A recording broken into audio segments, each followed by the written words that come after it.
Hoje vamos recapitular o filme chamado A Lista de Schindler. A Alemanha derrotou a Polônia em 3 semanas no fim de 1939 e começou a transferir judeus poloneses para Cracóvia. Famílias judias se registravam numa mesa montada na plataforma do trem, e aos poucos aquela única mesa virou várias, com milhares de judeus chegando todo dia. Os registradores trabalhavam incansavelmente, garantindo que cada pessoa fosse devidamente listada e contabilizada. Uma noite, um empresário alemão chamado Oskar Schindler entrou num clube e ficou observando atentamente os oficiais alemães. Quando um oficial de alta patente chegou, Oskar não perdeu tempo e mostrou sua generosidade estratégica, comprando bebidas para todos. No final da noite, cada soldado no clube já conhecia seu nome e estava na mesa dele, bebendo até não poder mais. Com os alemães no controle e os judeus em situação difícil, Oskar foi direto ao Judenrat de Cracóvia, um órgão que executava as ordens alemães, mas que para a maioria dos judeus não passava de um centro de reclamações inútil. Oskar não tinha paciência para formalidades e foi direto para a frente da fila aparentemente interminável de judeus aflitos, onde encontrou um contador chamado Itzhak Stern. Oskar contou a Stern que precisava de investidores judeus para comprar uma fábrica de esmaltados. Ele tinha conexões para conseguir contratos com o exército, mas não tinha dinheiro suficiente. Pela lei, judeus não podiam ser donos de negócios. Então Oskar ofereceu compensá-los com produtos em vez de dinheiro, o que maximizaria seus lucros. Além disso, ofereceu a Stern a posição de administrador da empresa, uma oferta que em tempos normais seria muito atraente. Mesmo assim, Stern inicialmente rejeitou a proposta, deixando claro para Oskar que os judeus provavelmente não se arriscariam a investir naquelas circunstâncias. Mas Oskar não era homem de desistir quando colocava uma meta na cabeça. Ele foi até uma igreja onde contrabandistas judeus se encontravam secretamente para fazer negócios. Quando Oskar tentou entrar na conversa, quase todos os contrabandistas sumiram rapidamente, com exceção de um chamado Poldek. Oskar informou a Poldek que precisaria de muitos produtos de luxo nos próximos meses, coisas que seriam cada vez mais difíceis de encontrar com a guerra. Poldek, vendo uma oportunidade, prometeu conseguir tudo o que ele precisasse. Em março de 1941, todos os judeus foram retirados de suas casas e concentrados num espaço de 16 quarteirões chamado gueto. Enquanto isso, Oskar se mudou para um apartamento que na verdade tinha sido tomado de um judeu. Logo, ele se reuniu com investidores judeus para negociar. Oskar destacou que dinheiro seria inútil no gueto e que troca de mercadorias seria o normal lá dentro. Os investidores queriam uma porcentagem na empresa, mas isso não era opção para Oskar. No final, eles concordaram com os termos dele. Com o apoio de Stern e contratos de guerra garantidos, Oskar montou sua fábrica e contratou judeus em vez de poloneses porque eram mais baratos. Todos os trabalhadores seriam declarados essenciais, o que significa que não seriam enviados para campos de concentração. Stern percebeu isso rapidamente e encheu a fábrica com judeus que os alemães considerariam dispensáveis. Ele adaptou documentos para garantir que o máximo possível de judeus fossem empregados. Muitos não tinham qualificação para trabalhar com metal, mas Stern garantiu que fossem treinados sem prejudicar a produção. A esposa de Oskar, Emily, veio visitá-lo, mas depois de alguns dias juntos, não deu certo e ela voltou para a Tchecoslováquia. Nessa época, Oskar não fazia ideia que Stern estava usando a fábrica para salvar judeus. Quando Stern trouxe um homem que tinha só um braço para agradecer a Oskar por salvá-lo, Oskar dispensou o agradecimento e meio que repreendeu Stern. Pouco depois, enquanto trabalhava na neve, esse mesmo homem foi considerado inútil pelos alemães e foi morto. Numa outra ocasião, Oskar correu para a estação de trem e salvou Stern de ser deportado. Stern tinha cometido o erro fatal de esquecer seus documentos. O mal-entendido quase o levou aos campos de concentração. Enquanto isso, o campo de trabalho de Plaszow estava sendo construído e um oficial alemão rigoroso chamado Amon Goeth foi designado para supervisionar. Quando uma engenheira disse a Amon que precisavam recomeçar a construção, ele ordenou que ela fosse morta ali mesmo. Quando Plaszow ficou pronto, começou uma forte repressão. Amon liderou seus homens e permitiu as ações severas. Durante uma delas, Oskar e sua amante observavam a situação de um lugar alto acima do gueto. Oskar notou uma menininha andando no meio do caos com um casaco vermelho, a única cor na cena em preto e branco. Ele viu um grupo de judeus alinhados sendo mortos. A amante de Oskar implorou chorando para ele voltar para casa,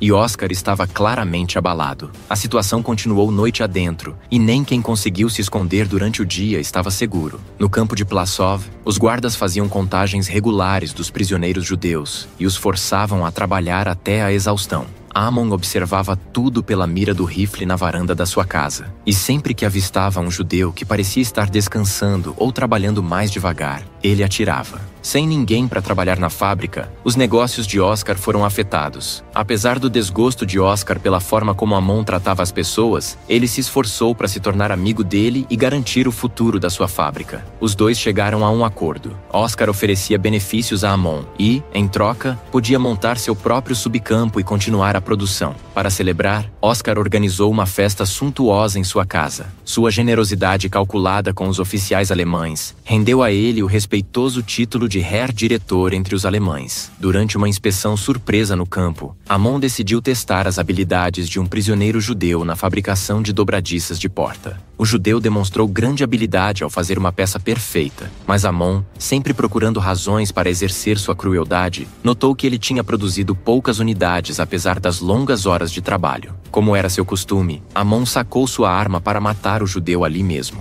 No entanto, a arma emperrou. Ele tentou atirar várias vezes, até mesmo pegou uma arma diferente, mas simplesmente não conseguiu matar o homem. Foi como se algum tipo de intervenção divina tivesse ocorrido naquele momento, protegendo aquela vida específica. Dias depois, uma jovem judia chamada Regina Perlman, que se passava por não judia para sobreviver fora do gueto, visitou corajosamente a fábrica de Oscar. Ela implorou ao empresário alemão que contratasse seus pais, afirmando que sua fábrica tinha a reputação de ser um refúgio seguro para os judeus em meio ao inferno que se tornava Cracóvia. Inicialmente, Oscar se recusou a ajudar Regina e a dispensou friamente. No entanto, o episódio mexeu com ele profundamente. Oscar desabafou com Stern, declarando enfaticamente que não estava no negócio de salvar pessoas, mas suas ações contradiziam suas palavras. Assim que terminou seu desabafo, entregou seu valioso relógio de ouro a Stern e ordenou que trouxesse os pais de Regina para trabalhar na fábrica. A partir daí, Oscar começou a proteger os judeus ativamente e a salvá-los. Ajudou um grupo de judeus jogando água neles quando estavam num trem indo para Auschwitz para amenizar o calor sufocante dos vagões superlotados. No aniversário de Oscar, ele beijou uma garota judia nos lábios, o que depois lhe causou problemas com a polícia militar.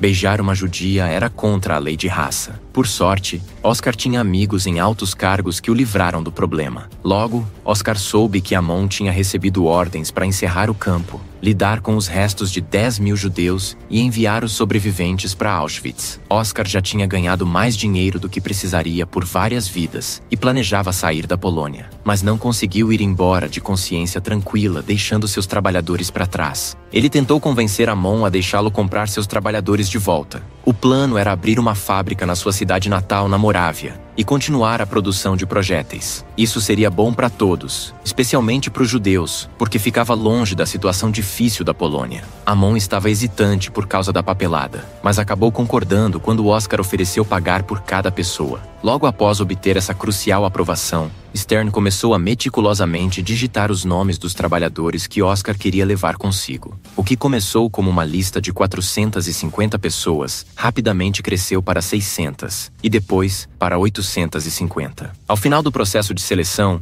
a lista continha impressionantes 1.200 nomes, e custou a Oscar milhões de Reichsmark. As pessoas da lista foram transportadas para a Tchecoslováquia em 2 trens separados, os homens em um e as mulheres no outro. O trem dos homens chegou primeiro, e Oscar recebeu seus trabalhadores de braços abertos. Mas por erros na documentação, o trem das mulheres foi enviado por engano para Auschwitz. Quando soube disso, Oscar agiu rápido para garantir que as mulheres voltassem em segurança para Morávia. Ele usou suas conexões e teve que recomprar suas trabalhadoras, oferecendo diamantes ao oficial alemão. Depois que as mulheres voltaram, Oscar proibiu os guardas de visitar a oficina sem permissão e proibiu ações severas. Ele também incentivou os judeus a manterem sua tradição religiosa. Nos 7 meses seguintes, ele oferecia benefícios a oficiais alemães e comprava estojos de balas de outras empresas só para manter a fábrica funcionando. Mas a produção de Oscar não passava por nenhum controle de qualidade. Nenhuma bomba, projétil ou arma produzida funcionava realmente. Era parte da estratégia de Oscar para atrapalhar a produção, sabendo que a Alemanha estava perdendo a guerra. Quando a Alemanha se rendeu em 1945, Oscar estava falido. Mesmo assim, com um misto de alegria e tristeza, Oscar reuniu todos para anunciar oficialmente que eles finalmente estavam livres. No entanto, a situação de Oscar era complicada. Ele sabia que precisava partir antes da meia-noite daquele mesmo dia porque, apesar de tudo o que havia feito pelos judeus, aos olhos dos aliados e dos soviéticos que avançavam, ele ainda era oficialmente um membro do Partido Nazista, um fabricante de munições e alguém que havia se beneficiado do trabalho escravo. Em resumo, poderia facilmente ser visto e tratado como um criminoso de guerra. Ao se despedir, os judeus lhe presentearam com um anel especial, feito artesanalmente com os dentes de ouro de um dos trabalhadores da fábrica. No anel estava gravada uma frase do Talmud, que resumia perfeitamente o que Oscar havia feito: quem salva uma vida, salva o mundo inteiro. Ao receber o presente, Oscar não conseguiu conter a emoção e chorou abertamente, expressando seu profundo arrependimento por não ter conseguido fazer mais, por não ter começado antes, por não ter salvado mais vidas. Stern tentou confortar o alemão, lembrando-o que ele já havia feito algo extraordinário ao salvar 1.200 almas. Era mais do que qualquer outra pessoa havia conseguido ou mesmo tentado fazer. Na manhã seguinte à partida de Oscar, um soldado soviético solitário entrou no campo e informou oficialmente aos judeus reunidos que eles agora estavam verdadeiramente livres para ir aonde quisessem. O comandante alemão Amon Goeth foi detido e enforcado por seus atos contra a humanidade. Depois da guerra, Oscar enfrentou dificuldades em seu casamento e em vários negócios. No entanto, em reconhecimento ao seu extraordinário ato de coragem moral, Oscar foi oficialmente declarado uma pessoa justa entre as nações, pelo Conselho do Yad Vashem em Jerusalém, a mais alta honraria concedida a não-judeus que arriscaram suas vidas para salvar judeus durante o Holocausto. Na cena final, os verdadeiros sobreviventes do Holocausto salvos por Oskar Schindler caminham em direção ao túmulo de seu salvador. Um por um, seguindo a tradição judaica, eles colocam pequenas pedras sobre a lápide em sinal de profundo respeito e em homenagem eterna ao homem que arriscou tudo para salvá-los. Espero que tenham gostado. Até a próxima.